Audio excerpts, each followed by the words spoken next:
সম্মানিত দর্শক শ্রোতা, আজ 8ই মার্চ যুদ্ধের সর্বশেষ পরিস্থিতি, ইরান আমেরিকা যুদ্ধের যে সর্বশেষ পরিস্থিতি এবং ট্রাম্পের ঘোষণা, এই নিয়ে আমরা যে সর্বশেষ যে অবস্থান সেটা আপনাদের সাথে শেয়ার করছি। আশা করি সঙ্গেই থাকুন। গতকাল ট্রাম্প দম্ভ করে বলছিল যে ইরানকে নিঃশর্ত আত্মসমর্পণ করতে হবে। এটা বলছিল সে এই কারণে যে ইরানের প্রেসিডেন্ট যে একটা বিবৃতি দিয়েছেন উপসাগরীয় প্রতিবেশী দেশগুলোর উদ্দেশ্যে, যে আপনারা সাময়িক যে অসুবিধার মধ্যে পড়েছেন, আমরা যে আপনাদের দেশে আমেরিকান ঘাঁটি এবং দূতাবাসগুলোতে এবং আমেরিকান সৈন্যরা যেখানে আশ্রয় নিচ্ছে সেখানে যে আক্রমণ চালাচ্ছি, এতে যে আপনাদের যে সাময়িক অসুবিধা হচ্ছে কিংবা আপনারা যে নিরাপত্তা নিয়ে উদ্বিগ্ন হয়েছেন, সেই বিষয়ে আমরা আপনাদেরকে আশ্বস্ত করছি যে এই যুদ্ধ কিংবা এই আক্রমণ আপনাদের দেশের সার্বভৌমত্বের বিরুদ্ধে নয়। এটা জাস্ট আমরা আমেরিকান দূতাবাস এবং আমেরিকান এয়ার বেসগুলো থেকে ইরানের দিকে আক্রমণ করছে, যার কারণে আমাদের বৈধ অধিকার হয়েছে সেই আক্রমণ প্রতিহত করার জন্য আমাদের এটা নৈতিক অধিকার আছে। সঙ্গত কারণে আমরা আমেরিকান ঘাঁটিগুলোতে আমরা আক্রমণ চালাচ্ছি এবং আমরা এটা পাল্টা জবাব দিচ্ছি। আমেরিকার এই ঘাঁটিগুলা এটা আমাদের আক্রমণের বৈধ অধিকার আছে, যেহেতু এই বেসগুলো থেকে আমাদের দেশে স্বাধীনতার সার্বভৌমত্বের উপরে আক্রমণ শুরু হয়েছে। সঙ্গত কারণে আমরা এখানে করছি। আমরা একজন সাধারণ আরব কিংবা সাধারণ কোনো মানুষের উপরে আমরা আক্রমণ করিনি, সুতরাং আপনাদের উদ্বিগ্ন হওয়ার কিছু নেই। আমরা আপনাদের সার্বভৌমত্বের সম্মান আছে আমরা সম্মান রেখেই আমরা আমাদের প্রতিরোধ যুদ্ধ চালিয়ে যাচ্ছি। তো সঙ্গত কারণেই আপনারা যদি সাময়িক কোনো অসুবিধা হয় তাহলে আমরা এর জন্য দুঃখ প্রকাশ করছি। এই কথাটাকে ট্রাম্প লুফে নিয়ে মনে করছে যে ইরান নরম হয়ে গেছে এবং ইরান ক্ষমা চেয়েছে। সে বলছে যে আমার কাছে প্রকাশ্যে ক্ষমা চাইতে হবে। তো ইরানের প্রেসিডেন্ট বলছে যে ক্ষমা চাও, তুমি ক্ষমার আশায় বসে থাকো মৃত্যু পর্যন্ত। তো এই অবস্থা।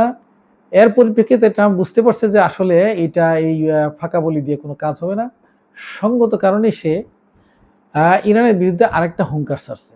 এটা হলো ট্রাম্পের নেচার এবং এই পাগলামো সে অনেক জায়গাতে করেছে এবং এটি পাগলামো তো কবলে বিশ্ব এখন পড়ছে। এটি কিছু করার নেই। সঙ্গত কারণেই ট্রাম্প যে এই পাগল যে একটা হুমকি দিয়েছে যে ইরানে আমরা ভয়ঙ্করভাবে একটা আক্রমণ করব, যা ভবিষ্যতে যা অতীতে কেউ দেখেনি। সঙ্গত কারণে বিশ্বের চিন্তাশীল মানুষ এবং শান্তিকামী মানুষ যারা শান্তি কামনা করে তারা চিন্তিত হয়ে পড়ছেন যে ট্রাম্প এই পাগল কি করে ফেলে। এর হাতে যে পারমাণবিক অস্ত্র আছে, এই পারমাণবিক অস্ত্র আবার সে নাকি ইউজ করে ফেলে ইরানের উপরে। এই আশঙ্কায় আমরা রাত পর্যন্ত অর্থাৎ অপেক্ষা করতেছি যে কি ঘটনা, সর্বশেষ পরিস্থিতি জানার জন্য। যাই হোক, এখন পর্যন্ত, এখন রাত 2টা বাজে, এখন পর্যন্ত আজ 8 তারিখ হয়েছে, এখন পর্যন্ত ওইরকম আবার খবর পাওয়া যায়নি। যে খবরটা পাওয়া গেছে সেটা তেহরানে আক্রমণ করেছে আমেরিকা এবং ইসরায়েল তেলের শোধনাগারে এবং একটা পানি শোধনাগারে আক্রমণ করেছে। এতে করে ব্যাপক ক্ষতি হয়েছে, আগুন জ্বলতেছে। এইটা ইরানের পক্ষ থেকে হতেছে। ইরানও পাল্টা ব্যবস্থা হিসেবে ইসরায়েলের হাইফা নগরীতে যে ইসরায়েলের তেল শোধনাগার আছে সেখানে আক্রমণ করেছে এবং এটা সাকসেসফুলভাবে আক্রমণটা হিট করছে। এবং এই পাল্টাপাল্টি আক্রমণ চলছে, যুদ্ধ চলছে সমানে সমান। এবং আব্রাহাম লিঙ্কনকে ইরানের জলসীমা থেকে অনেক দূরে ধাওয়া করছে। এই পরিস্থিতি এখন চলতেছে। পাল্টা বিমান হামলা এবং মিসাইল হামলা দুটোই এই অবস্থায় চলতেছে এবং সাথে সাথে দুবাই এবং বাহরাইনেও আক্রমণ চলছে। বাহরাইন আজকে আমেরিকাকে এই সুযোগ দিয়েছে যে বাহরাইন থেকে ইরানে আক্রমণ করার জন্য। সঙ্গত কারণেই ইরান বাহরাইনকে আজকে আবার মিসাইল হামলা করেছে। বাহরাইন এবং এই দুবাই অর্থাৎ সংযুক্ত আরব আমিরাত এমন দুইটি দেশ যারা আব্রাহাম চুক্তিতে স্বাক্ষর করেছে এবং তারা ইসরায়েলের ঘনিষ্ঠ মিত্র। এদের না ইমান আকিদা বলতে কিছু নেই। এরা ইসলামকে পাশ কাটিয়ে এদের দেশে এমন বেলেল্লাপনা চালু রেখেছে।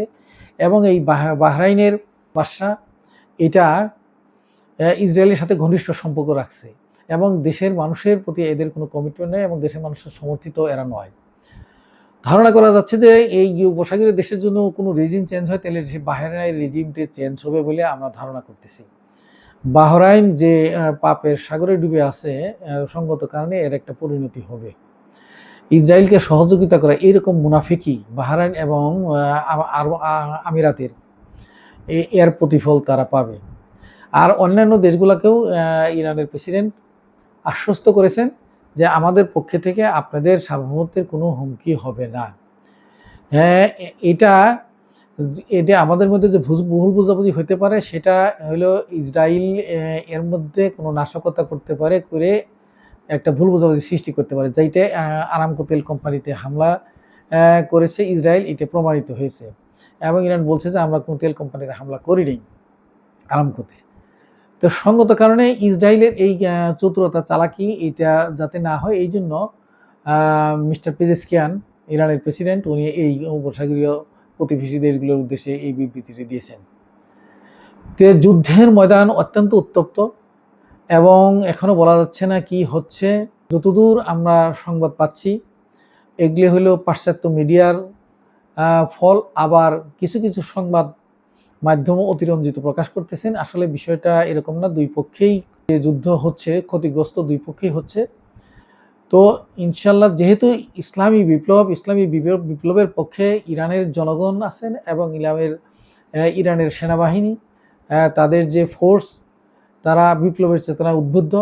ইসলামের ক্ষেত্রে ইসলাম যারা ফলো করে, ইসলাম যারা বুঝেন তারা জানেন ইসলামে কোনো আত্মসমর্পণ বলতে কোনো কথা নেই। ইসলামে হয় গাজী না হয় শহীদ, এই দুটার কোনো বিকল্প নাই। ইসলামে এই দুটার কোনো বিকল্প নাই। এই সাধারণ কমন জ্ঞানটা যে ইউরোপের কিংবা ট্রাম্পের কিংবা ইসরায়েলের নাই, যার কারণে তারা ইরানের রেজিম চেঞ্জ করার জন্য চেষ্টা করছে। এটা কখনোই সম্ভব হবে না, কারণ এটা একটা বিপ্লবের মাধ্যমেই সরকার গঠিত হয়েছে, এর ধারাবাহিকতা আছে এবং বিপ্লবের চেতনা এখনও আছে। ইসলাম যতদিন থাকবে ততদিন বিপ্লবের চেতনা ইনশাল্লাহ বলবৎ থাকবে। কাজেই ইসলামী চেতনা ধারণ করলে পরে মুমিনকে কখনো পরাজিত করতে পারবে না, এই আশাবাদ আমরা রাখছি। সঙ্গত কারণেই এই শয়তানি চক্র ইসরায়েল এবং আমেরিকা এবং এই পাগলাটে ট্রাম্প, পৃথিবী এক পাগল নেতৃত্বের কবলে পড়েছে।